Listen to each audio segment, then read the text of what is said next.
Hoje esses tratores estão saindo aqui para a zona rural, para que possa realizar o sonho dos produtores rurais do nosso município, porque isso é uma esperança que os trabalhadores tinham de muito tempo.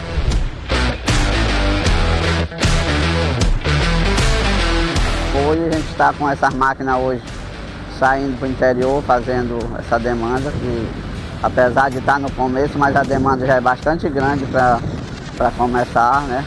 Com certeza no próximo ano vai ser muito maior na área da agricultura familiar.